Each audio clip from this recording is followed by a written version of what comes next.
जी नमस्कार। तो चलिए आपके बीच आ रहे हैं हम फिर से एक बार कुछ छपरा नगर निगम से संबंधित चीज़ों पर चर्चा करने के लिए। देखिए है क्या कि शासन का दो तरीके से संचालन होता है, एक अत्यधिक केंद्रीकरण और दूसरा अत्यधिक विकेंद्रीकरण, और दोनों ही नुकसानदेह हैं। अगर किसी भी शासन को चलाने के लिए केंद्रीकृत सत्ता की नीति को अपनाई गई तो निश्चित ही केंद्र में आसीन व्यक्ति अयोग्य हो गया तो शासन डैमेज हो जाएगा। और ठीक इसी ढंग से अगर अत्यधिक विकेंद्रीकरण किया गया तो जो जिनके हाथों में सत्ता गई और यदि वो अयोग्य हो गया तब भी शासन विकृत हो जाएगा और इसका लाभ जनता को नहीं मिलेगा। अब एक ध्यान रखेंगे कि ये सत्ता का विकेंद्रीकरण ही ग्राम पंचायत है, नगर पंचायत है। यानी नगर पालिका का, नगर निगम का जो चुनाव है वो सत्ता का विकेंद्रीकरण है और एक होता है सत्ता का केंद्रीकरण। तो इन दोनों बिंदुओं पर हम चर्चा करेंगे। पहले आते हैं सत्ता होती कितने प्रकार की है। तो आपको पता होगा कि एक चीन के विद्वान है जिनका नाम है रिक्स। उन्होंने 3 प्रकार की सत्ता को गिनाया है, एक कैरिस्मेटिक, दूसरा ट्रेडिशनल और तीसरा एडमिनिस्ट्रेटिव। कैरिस्मेटिक सत्ता जो होती है वो जादुई होती है, जो सत्ता में आसीन व्यक्ति अपने कुछ करिश्माई शब्दों से लोगों को लुभा लेता है और अपने पास जोड़ लेता है। दूसरी सत्ता होती है जो ट्रेडिशनल है, राजा का बेटा राजा। और तीसरी सत्ता होती है जो एडमिनिस्ट्रेटिव है। आपको पता है कि एडमिनिस्ट्रेटिव सत्ता सदा ही फ्रूटफुल होती है, जनता के हितों के लिए होती है और जनता इससे अत्यधिक लाभान्वित होती है।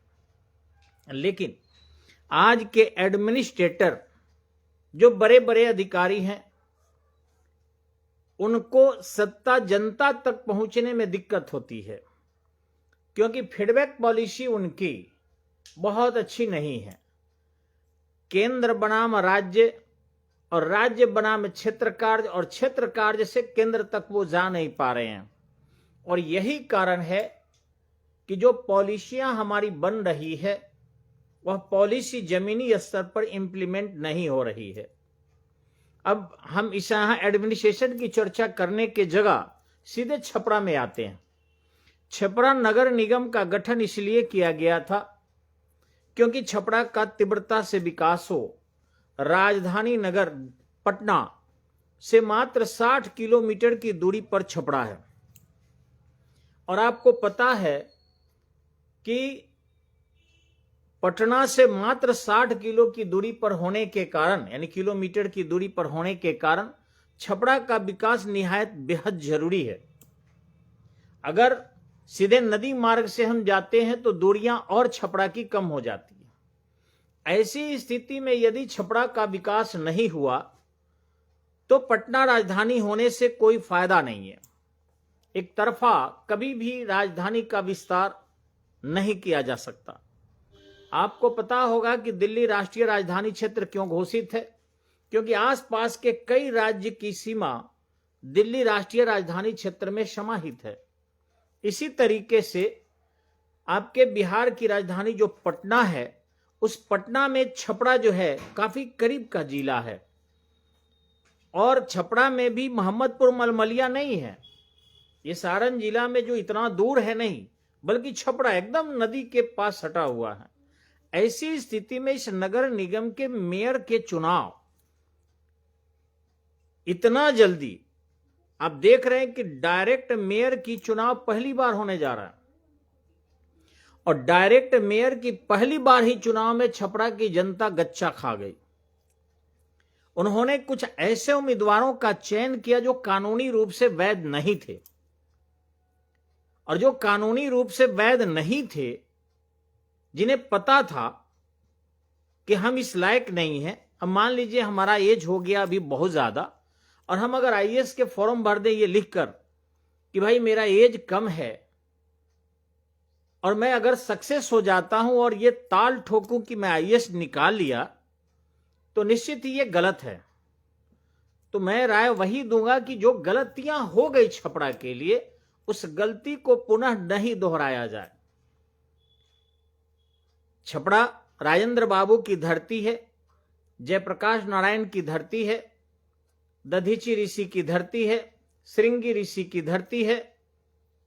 एक से एक यहां ऋषि मुनि से लेकर आधुनिक समय तक महान महान विभूतियां जन्म लिए हैं और इस छपरा के विकास के लिए कटिबद्ध हैं, कार्य कर रहे हैं।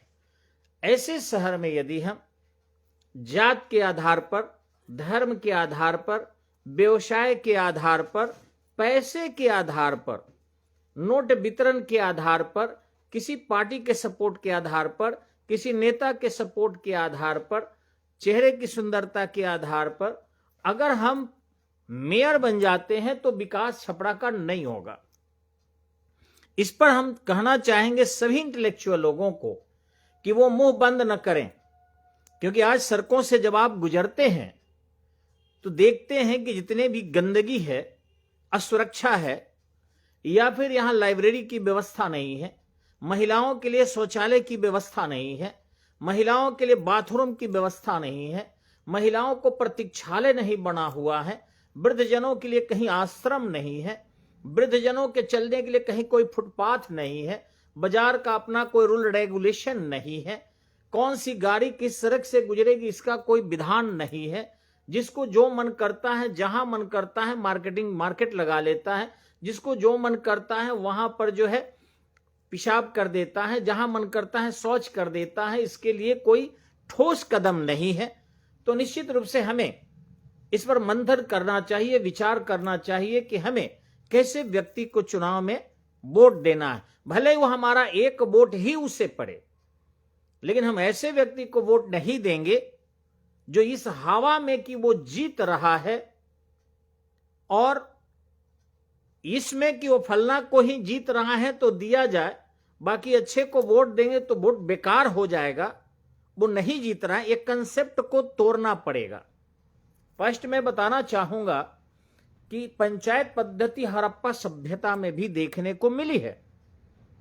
वहां पर जल निकास की व्यवस्था अच्छी थी, सड़कें एक दूसरे को समकोण पर काटती थी, स्नानागार की बेहतरीन व्यवस्था थी, सभा भवन विशाल विशाल बने हुए थे। यहां देखते हैं नगर निगम की तरफ से कोई सभा भवन है जहां बैठकर जो है बच्चे सेमिनार कर सके, कोई आयोजन हो सके, खेल परिसर की कोई व्यवस्था है छपरा में? ऐसा कुछ भी नहीं। महिलाओं के लिए चौक चौराहे पर क्या शौचालय की व्यवस्था है? क्या सफाई की व्यवस्था इसी को कहते हैं कि केवल बस बत्ती जला देना या फिर कुछ कूड़े उठवा लेना? छपरा आज की नगर नहीं है, अति प्राचीन नगर है, और इसलिए इसके लिए क्या ठोस कदम होना चाहिए ये नहीं, बस टैक्सेशन ज्यादा हो, पैसे ज्यादा बना लिया जाए, अमीर हो जाया जाए, लूट लिया जाए, नगर निगम को लूटा जा रहा है और आगे भी हमें लगता है कि अगर आप कंसस नहीं होंगे तो लूटा जाएगा। ऐसे उम्मीदवारों को आप लोगों को सोचना चाहिए, विचार करना चाहिए। रही बात अभी जितना चुनाव प्रचार में सारे उम्मीदवार खर्च कर रहे हैं, आपको लगता है कि ये प्रचार इसलिए कर रहे हैं कि अच्छा करेंगे? हाँ ठीक है, एक दो उम्मीदवार जरूर ही अच्छे हैं, ये मैं कहना चाहूंगा कि एक दो उम्मीदवार बहुत अच्छे हैं, वो निश्चित ही जब अगर विजयी हो जाते हैं तो नगर निगम का कुछ उत्थान होगा, लेकिन जो होना चाहिए वो उत्थान दूर दूर तक नजर नहीं आ रहा है। आप देखे होंगे इस नगर निगम की व्यवस्था जो है चोल राज्य में देखने को मिलती है, प्रारंभिक चोल में भी, परवर्ती चोल में भी, और तत्पश्चात इस व्यवस्था को गुप्तों ने भी रखा था, मुगलों ने भी रखा था, इक्तादारी व्यवस्था के अंतर्गत और मुक्तादारी व्यवस्था के अंतर्गत। मुगलों ने भी इसे आगे बढ़ाने का प्रयास किया, लेकिन आधुनिक समय में अंग्रेजों ने, चूंकि उन्हें लूट कर ले जाना था, नगर नियोजन पद्धति उनकी बेहतरीन नहीं रही। महात्मा गांधी ने एक शब्द कहा था कि भारत की आत्मा गांवों में बसती है। भले ही व्यंग वर्ष कम्युनिस्टवादी ये बात कहते हैं कि भारत की आत्मा गांव में मरती है, लेकिन उन नेगेटिव विचारों को हम लेकर नहीं चलते। जब महात्मा गांधी जी जैसे चिंतक कहते हैं कि भारत की आत्मा गांव में बसती है, और फिर ग्राम पंचायत पद्धति को मजबूत करने के लिए अनेक संशोधन किए गए, अनेक बार इस पर मंथन हुआ। अंततः आपको पता होगा बलवंत राय मेहता समिति, अशोक मेहता समिति के सिफारिशों के आधार पर 73वां संविधान संशोधन हुआ, फिर 74वां संविधान संशोधन हुआ 1992 में, और इस प्रकार 11वीं अनुसूची और 12वीं अनुसूची स्थापित की गई। अब आप ऐसे ऐसे उम्मीदवार कुछ हमारे बीच आए हैं जिनको अगर ये भी पूछ दिया जाए कि 12वीं अनुसूची जो नगर निगम और नगर पंचायत से संबंधित है उसमें कुल कितने विषय रखे गए हैं, तो उनका माथा नहीं काम करेगा। 18 विषय रखे गए हैं आपके नगर पंचायत के अंतर्गत, नगर पालिका के अंतर्गत, और 29 विषय रखे गए हैं ग्राम पंचायत के अंतर्गत। ये जो 18 विषय हैं जो नगर निगम के अंतर्गत रखा जाएगा, उनमें क्या विधि है, क्या करना है, वो कहते क्या है कि हम सीख लेंगे। अब बताइए कि अगर हर सीढ़ी पर सीखने वाले ही लोग मिले तो वो सीखते कम है, लूटते ज्यादा है। और इसी उद्देश्य से जो है मुझे लगता है कि 1-2 उम्मीदवार छोड़कर लगभग सभी के सभी खड़ा हो रहे हैं। और ध्यान रखिए, मैंने पिछले वीडियो में भी आपको बताया था कि पूरा तीनों जिला इससे प्रभावित होता है। आपके गोपालगंज के लोग भी छपरा आते हैं क्योंकि कमिश्नरी जिला यही है। ठीक इसी ढंग से सिवान जिला के भी लोग आते हैं और छपरा जिला के लोग भी आते हैं। ऐसा नहीं कि नगर निगम में केवल नगर के लोग वोट करते हैं तो नगर के लोग ही इसके अधिकारी हैं, बल्कि 3 जिला के लोग आते हैं और ये तीनों जिला के लोग उस कष्ट को भोगते हैं। गाड़ी लगा के चले जाइए, हर काम पुलिस का नहीं होता सर। अगर गाड़ी के लिए सुव्यवस्थित स्टैंड बन जाए तो क्या लगता है गाड़ी वहां से चोरी होगी? क्या लगता है कि महिलाओं के लिए बैठने की व्यवस्था हो तो महिलाएं स्टेशन पर बैठेगी, या महिलाएं दुकान पर बैठेगी, या महिलाएं जंक्शन पर बैठेगी? वृद्ध जनों की अगर बैठने की, आराम करने की व्यवस्था हो, टहलने का जगह कहीं नहीं है सर। जो छपरा में टहलते हैं लोग कुछ कचहरी या स्टेशन पर, वो भी आरपीएफ की मर्जी से, वो टहलने का जगह नहीं है। ठीक इसी ढंग से ये जो ओवर ब्रिज रेलवे के बने हुए हैं, इस पर कुछ हमारे अभिभावक टहलते हैं। राजेंद्र स्टेडियम एगो छोटा सा स्टेडियम है, आए दिन उसमें कार्यक्रम होते रहते हैं। तो नगर निगम कर क्या रहा है? इतने दिनों से है, पूरा 5 साल बिता दिया, अभी जो है 6 महीना और बीत गए, आगे भी बीतते रहेंगे। ये प्रश्न जनता को पूछना चाहिए था इन उम्मीदवारों से बैठाकर कि आप क्या क्या करोगे। क्या तुम्हारे जो मैनिफेस्टो हैं उनमें तुम इस प्रकार की कुछ योजना बनाए हो? फंड कहां से लाओगे? क्या केवल यहीं के लोगों से फंड लोगे या बाहरी कंपनियों से फंड लोगे? कहां से पैसा लाओगे? क्या सरकार से केवल लेते रहोगे? ये योजना होना चाहिए। ठीक इसी ढंग से जल निकासी के जो उचित प्रबंधन होना चाहिए, प्याऊ सेंटर होना चाहिए, चिकित्सा की सुविधा जो है माइनर एक छोटे स्तर पर नगर निगम कर सकता है, करना चाहिए उसे। केवल नगर निगम जो है नरक निगम बनकर अगर रह जाए, ये उचित नहीं है। तो मैं वही कहूंगा कि आप सबका दायित्व तो बनता है कि इस जो सारण छपरा नगर निगम है, इसमें 10 विधायक का क्षेत्र है, 2 संसद का क्षेत्र पड़ता है। अगर सिवान और गोपालगंज जोड़ लिया जाए तो और भी बड़ा हो जाएगा। उन लोगों को भी इस पर ध्यान देना चाहिए। ये नहीं कि मौन बैठ गए एकदम से। हमारे 2 संसद है, उसके बाद हमारे बहुत से विधायक है। अगर वो मौन बैठ जाते हैं तो विकास कौन करेगा? केवल चुनाव जीतने के लिए नहीं होता है। आने वाला पीढ़ियां जो है, जैसे सती प्रथा थी, आने वाले समय में अब गाली दिया जाता है उस सती प्रथा को, दहेज प्रथा को भी गाली दिया जाएगा, धीरे धीरे कम हो रहा है। तो बुरी परंपराओं को लोग मजाक उड़ाएंगे। तो मैं वही बाल विवाह था, उसका भी मजाक उड़ रहा है। इसलिए आने वाली पीढ़ियां हम लोगों को गाली न दे, इसके लिए हमें सामने आना पड़ेगा और अच्छे उम्मीदवारों को चयन करना पड़ेगा जो कम से कम इस छपरा का विकास उचित तरीके से कर सके। अभी वोट पड़ा नहीं है, अभी वोट पड़ा नहीं है, इसलिए इस वहम में न रहिए कि कौन जीत रहा है और कौन हार रहा है या किसका समर्थन किसके साथ है। इंटेलेक्चुअल लोग, समझदार लोग जिस तरफ बह जाएगा और जिधर हवा घुमा देगा, मीडिया कर्मी जिधर बह जाएंगे वही विजयी हो जाएगा।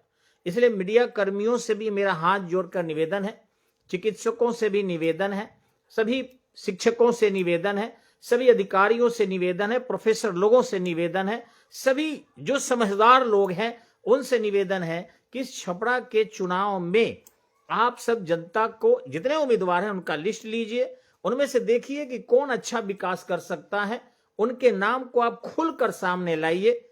हम लोग भी आपके फॉलोअर हैं, फॉलो करेंगे।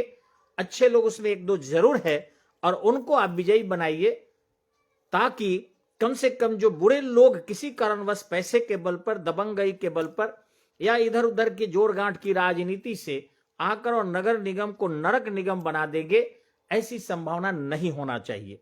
एक अनुभवी व्यक्ति हो, एक शालीन व्यक्ति हो, एक सहनशील व्यक्ति हो, ऐसा होना चाहिए। ये सब काम आप सबों का बनता है।